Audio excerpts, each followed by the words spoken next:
exactly 2 months away from the Major League Baseball trade deadline. And as good as the Mets have played this year, they can be better. We want them to be better. And specifically, we know that there are holes on this team that need to be addressed. And the faster we do it, the better players we get, the better this team will look come playoff time. So in today's video, we're going to be discussing the 5 possible trade deadline targets for the New York Mets as of right now on May 31st. This could change in a couple weeks. This could change in a month. We're going to keep updating you guys every so often with these trade deadline possible target videos as we go along. As teams get worse, as teams drop out of playoff contention more and more players will be available. So James, where do we want to start this one off?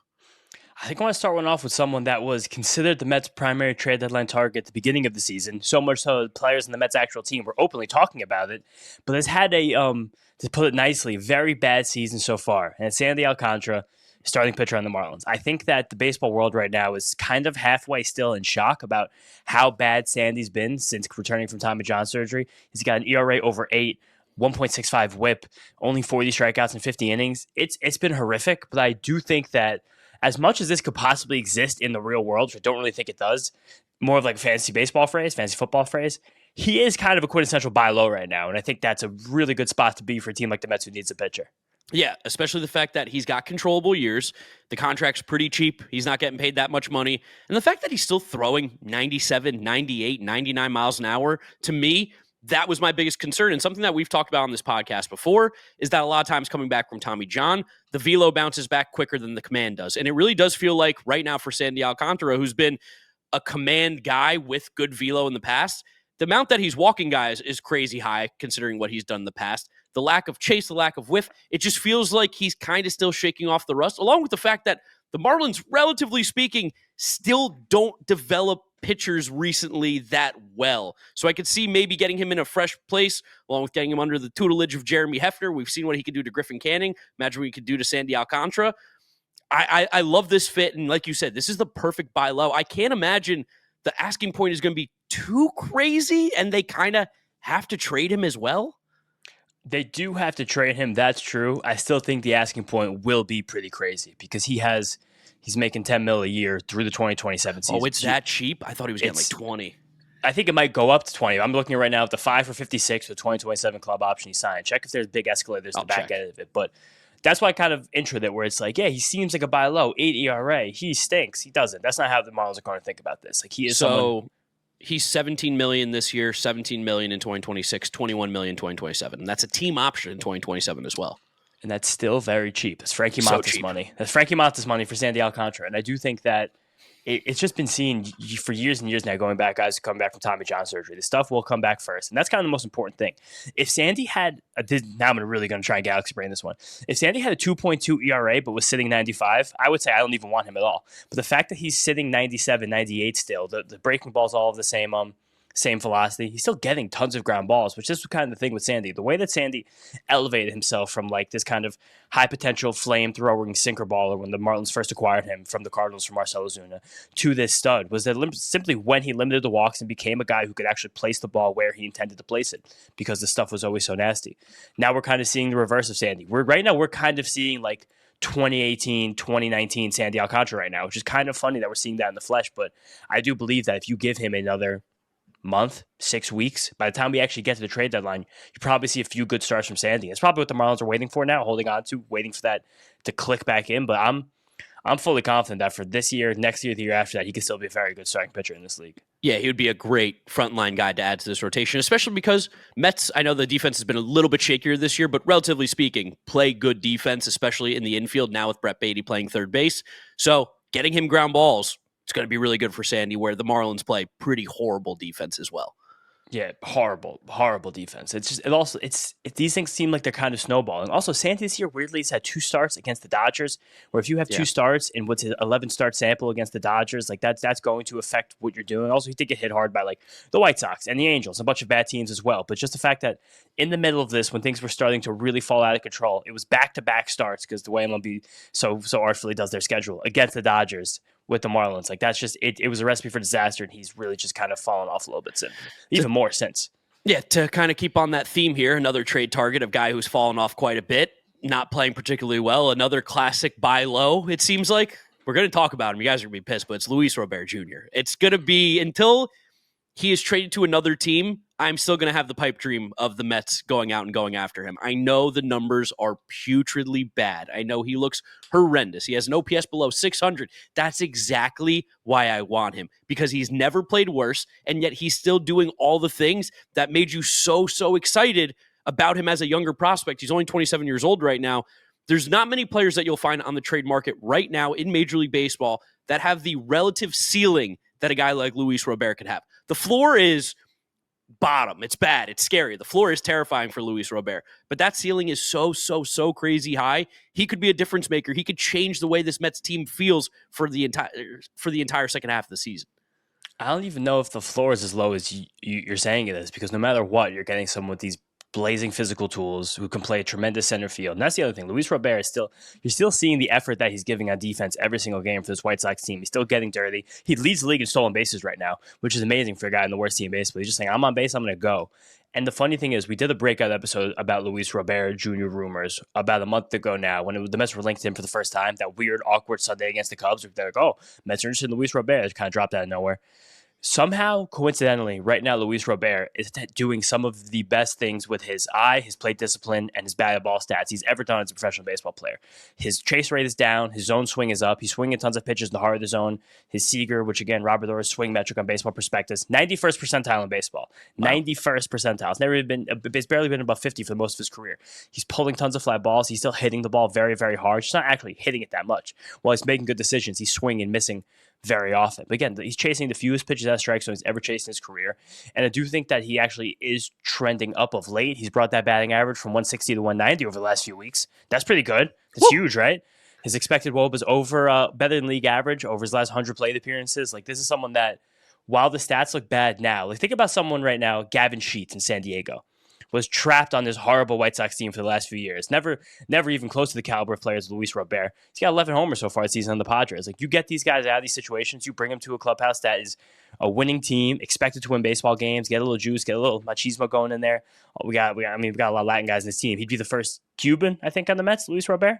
Believe so, yeah. It would be, I think that it would be like an instant spin. Walk into this locker room, everything changes on a dime. FT fan by now, you know, if you're buying, selling, trading, collecting cards, Arena Club is the spot. We've been talking about them all season long, but I do want to focus on the slab pack experience, Kratz, since you've been ripping some slab packs digitally. And what happens? I mean, as a kid, you wanted to rip open the packs. How can they do this digitally? Oh, baby. This is exciting. How the graphics come out and everything. And oh, yeah, the card that you pull, you can actually get that, John, physically. So it's perfect. It's all in one place, and it's a super exciting experience. Yeah, they send that to you from the vault if you want it. But if you look at it and you're like, it's not the card for me, I want to sell it back, go for it. You can do any of that on Arena Club, and you can acquire the best value for your money with those slab packs, transparent checklists, and Arena Club's Slab Safe program. Right now, you can get 20% off your first slab pack or card purchase by going to arenaclub.com/FAL and use code FAL. arenaclub.com/FAL. Use code FAL. And I think there is something to be said, too, about Luis Robert and Gavin Sheets, and even like a guy like Andrew Vaughn, who all those guys had been a part of this White Sox team when they had some success, and then they've seen this franchise go to complete and utter dog shit and be awful baseball players and baseball teams. So it's hard, too, when you started your career at the top, and then there's been this lull where there's been no progression, everything's getting worse, you're a joke. It's not an excuse for Luis Robert to play the way he has, but if there was ever a reason as to why a player with his talent and of his caliber could be struggling like this, I think that's a big reason why. And a guy like Luis Robert is aware of how much he's struggling. He's not kind of like taking these lumps and being like, oh, I guess I'm playing like shit. Someone asked him about how he's been dealing with all the trade rumors in the media. He's like, I'm hitting 170. Who wants to trade for me? So it's like he has an understanding of what's actually how bad his year has been. I don't know. It's similar to me with the Jazz Chisholm situation last year at the Yankees. Yes. Oh, my God. He arrives, and then it's like everything is different because it's the first time that you're able to. I mean, for Jazz, it was the first time. For Robert, Jazz actually, he had that little They made the playoffs. 2020. Technically, yeah. But for the Robert to get out of that team, it's like I don't know, it feels like you'd be like kind of saving an abandoned puppy, and then you can bring him to a great home and live on to have a great life. It's a rescue dog. That's all it is. Like, he might be a little skittish at first, he might not be comfortable, but by the end of it, you're gonna end up loving that dog. You're gonna be sad to see him go. That's the other thing. He is a dog. If all the hitters available in the market right now, the Mets don't really need, again, it's funny to say because how bad the Mets lineup has been, but the only position they actually are able to really improve upon the deadline, I guess we'll see what happens third base for the next 2 months, but it's center field.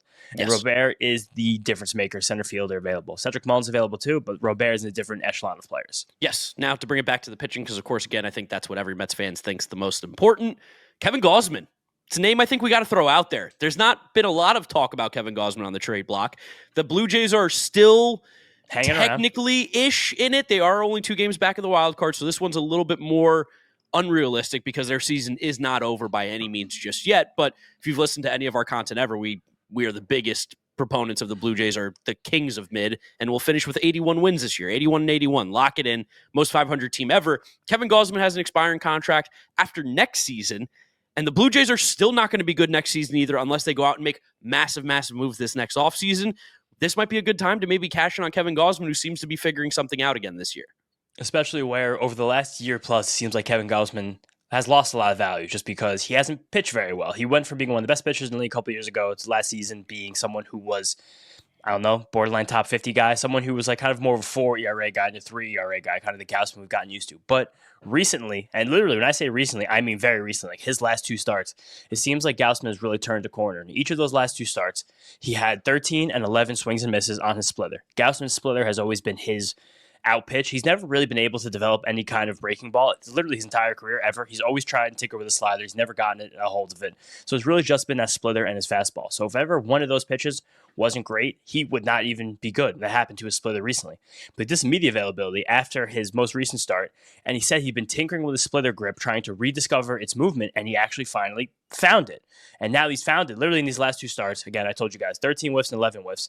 If you go back to his last 41 starts, that spans beginning of this year, all of last year, and the tail end of the 2023 season, he only had at least 11 swings and misses with that splitter 3 separate times. Shout out pitcher list, Nick Pollock, the GOAT, for that note right there. But him finding that grip, that just tells me that this is someone who is not an ace, but someone that is definitely back to being at least a solid 2 in a good rotation. Yeah, so the 2 things that scare me about Gausman that I'll mention briefly. One, he does, I believe, have an 8-team no-trade clause, so maybe the Mets could be on there. I know we were somewhat interested in him in his free agent offseason. They did pick the Blue Jays. He went to Toronto willingly, so maybe he doesn't want to be a Met. That's always a possibility.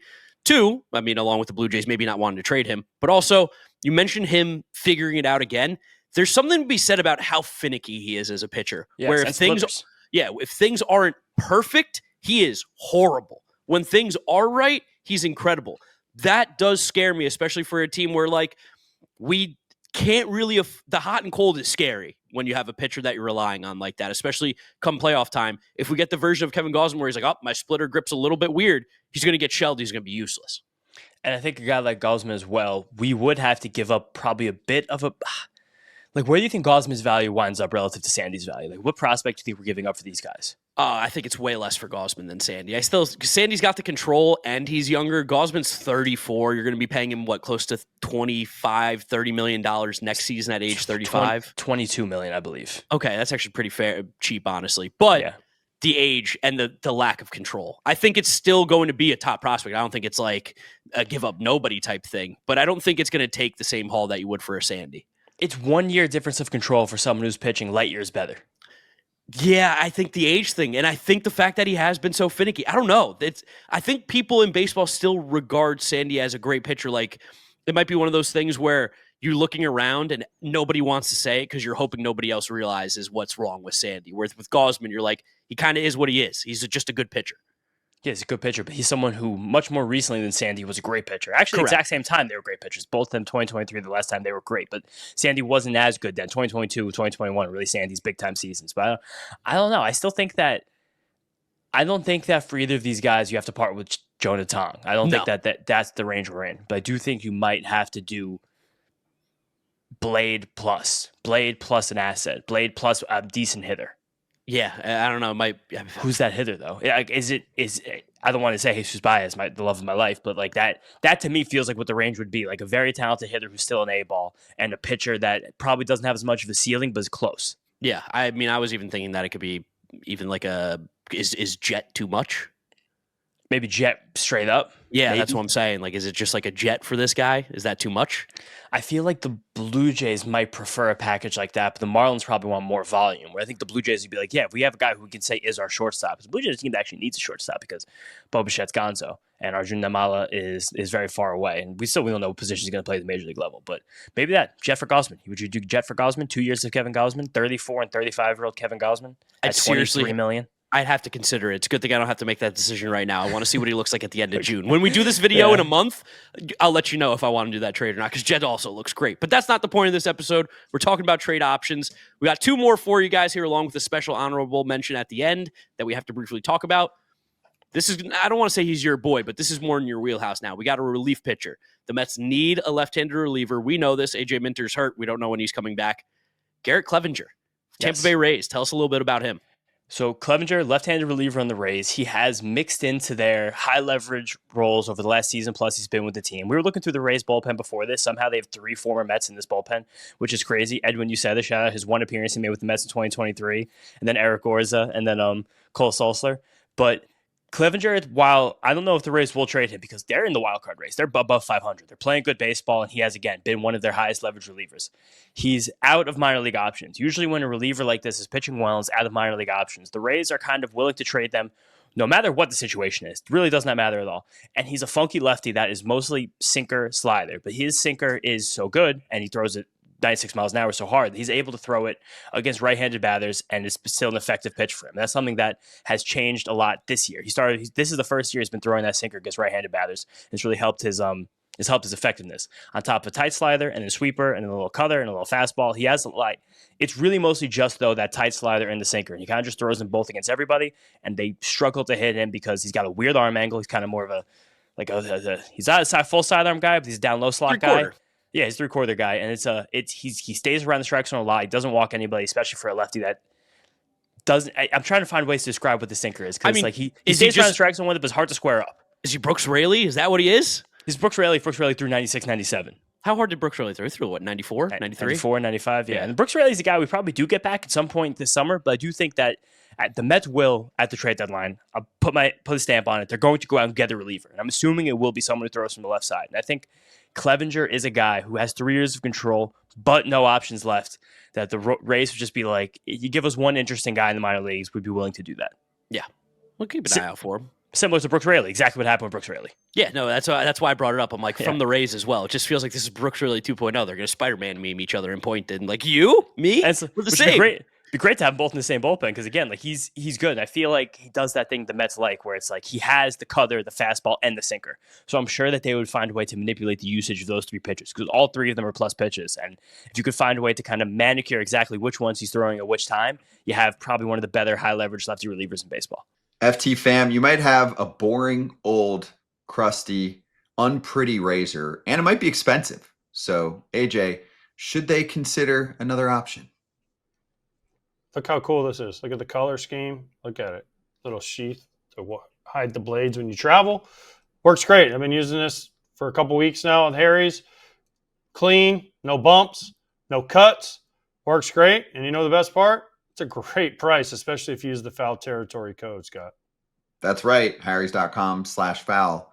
Guess what? You can also get yourself a no-risk trial. So if you don't like your shave, no worries. It's on Harry's. They're not worried about it.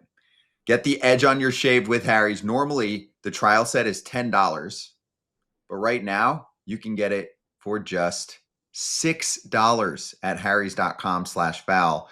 Use the exclusive link, harrys.com/foul, for a $6 trial set. Yep. Last guy we'll talk about before we mention the big Your boy. name. This is my boy, and I put a lot of slander on his name in the offseason. And you know what? It was rightful, because he's got nothing. He's got absolutely no stuff. He throws 85 miles an hour. No, he throws 92 miles an hour. But he's got nothing. But he just goes out and he pitches pretty well every single time. And it's Tomoyuki Sugano. He will be free. You can surely get this guy. He's Japanese Paul Blackburn. Like, that's basically what he is. And I'm in. You talk about you want to have 5 beers and watch Paul Blackburn pitch in August. I want to watch Tomoyuki Sugano pitch in August. I'm drinking sake. I'm at Citi Field. I'm ready to go. Tomoyuki Sugano, again, like as Mark is saying so eloquently, he does kind of had nothing. But the reason he's able to be so successful is that he has a very good splitter, and that splitter is a pitch that he uses a good bit. It's his most thrown pitch this year, but that's kind of mostly out of whack because he throws it so much against the lefties. That's like the only pitch they see. But then it comes in with a sweeper, a cutter, a fastball, like a slide. Like he's got curveball. He's got tons of nonsense, a bunch of just literal bullshit. And that cutter's been a really good pitch for him. It's one that he kind of went away from, and he's come back with a lot. He started throwing that splitter harder, which is helping him a lot. It seems like he's intending to just kind of wing that pitch as hard as he gets it. I'll even give him a little bit more than Japanese Paul Blackburn. I think he does have a slightly higher ceiling than that because he's a guy we're seeing right now as this Orioles team has disintegrated around him. Still has a 3.2 ERA and is pitching good ball, going out there every fifth day. He's only on a 1-year contract right now, so I'm sure the Orioles are going to look to trade him as these things continue to get worse. And he's got great command. While he throws a lot of junk, he doesn't walk anybody, and that's a really good sign. Yeah, 4% walk rate this year. He's got an 80th percentile chase rate, which is kind of insane for, again, a guy who has nothing. And his hard hit rates. Yeah, his hard hit, like he's Bane. I was born in darkness. That's exactly what he is. And his hard hit rate, 71st percentile. So, like, there's some fun things. And that was just a chaos name to throw out there. Before we talk about the big one that everyone's been waiting for, you saw it in the thumbnail. We have to mention it so it's not completely clickbait. Paul Skeens, right? Paul Skeens is available. Let's make a trade for Paul Skeens. Paul Skeens is he's not fucking getting traded. It's crazy the way the Major League Baseball media, this should be its own media marvel at some point, the way they're pretending that Paul Skeens is available via trade just to get clicks for the month of May. It's usually Despite a little bit dead Ben for baseball. Cherington being hard. We are not trading him. What are you, crazy? Why would we trade him? But let's just say in the fantasy world that Paul Skeens is available for trade. I would trade anything. The top 7 literally anything they ask for. I would do Francisco Alvarez, Jonah Tong, Brandon Sproat if the guy was Paul Skeens. I would throw much more on top of that. I'm just going to say something crazy right now. Did you trade Francisco Lindor for Paul Skeens? Then who's playing shortstop? This is for you to think. This is just me throwing it out there. Chaos to end the episode. Let's get crazy. Well, they wouldn't accept that trade. I guess theoretically I would. Okay. Yeah, I would. But you wouldn't? No, I wouldn't do that trade.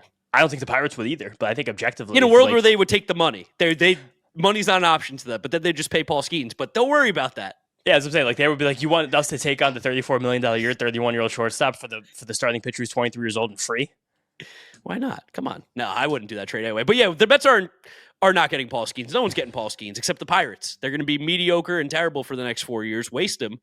But like you said, there is nobody on this roster that like is a prospect or a younger player that I wouldn't trade on. Trade them all together in one trade. You want 19 guys? Take them all. Yeah, I would basically give them almost like our top 12 prospects in a package for Paul Skeens. Brooklyn Cyclones. Who says no? I would give them the right to the organization. Yeah. You guys want a second single A team? We don't need one anymore. We'll skip. We're at the double A for the boys. Give them the Kingsport Mets. I know they don't exist anymore, but maybe you could fool Bob Nutting. They can take every single prospect except for Ryan Lambert. I'm in. Yeah, Ryan Lambert's got to be in Citi Field. Ryan Lambert stays. Everyone else goes. It does not matter who. It doesn't matter how much. Do you want $20 million on top? Take that too. 50 million. Oh, wow. Would that? Can you pay them? Can you do that? Transfers? This is just, we're making the episode longer now for no reason, but can you just give money that doesn't go towards like the player's contract? You'd be like $100 million for Paul Skeens. You actually can't do that. And this happened in one of the first ever. What happened? This was the Philadelphia. No, it was right when the Athletics moved to Oakland. Charlie Finley, when they won a couple championships, they had, I believe it was Luis Tiant at the time, and they were trading off the entire World Series roster. I think Catfish Hunter, Raleigh Fingers. I don't know if I remember. I'm a big bad baseball history, but the Red Sox tried to buy like 3 players, and the commissioner stepped in and said, "You can't do this." Charlie Finley was like, "Why? Like I have no money in free agency. Baseball's free agency now. This was up before free agency." But the Red Sox tried to buy a bunch of players to trade deadline, and the commissioner said, "You can't do that." All right, what if we give them a player and a lot of money? Is that allowed then? I think the money can only go to pay for something specific. You can't just hand someone cash. Because the problem is all these owners would do that. Yeah, no, of course. That's the problem. There would be no more free agency. It would just be soccer. We get everybody. Yeah. It'd be us, the Yankees, the Dodgers, the Red Sox. We'd have even more of all the players than we do now. My dream world. That sounds amazing. Exactly. All right, guys, that's it. 5 possible trade rumors. Let us know in the comment section who you think the Mets should be looking to target. What names did we forget? Remember to drop a like on the video if you enjoy it. Subscribe to the Mets'd Podcast YouTube channel if you want to hear the audio version of this, because we do podcasts after every single series. Apple, Spotify, Google, wherever you find it. Drops a rating, drops a review, download, and subscribe. You can follow James on social media at James Schiano. I'm Giraffe Neck Mark with a C. Thank you guys for listening and watching. We will catch you all on the next episode. Peace out. Peace out, guys. Go Mets.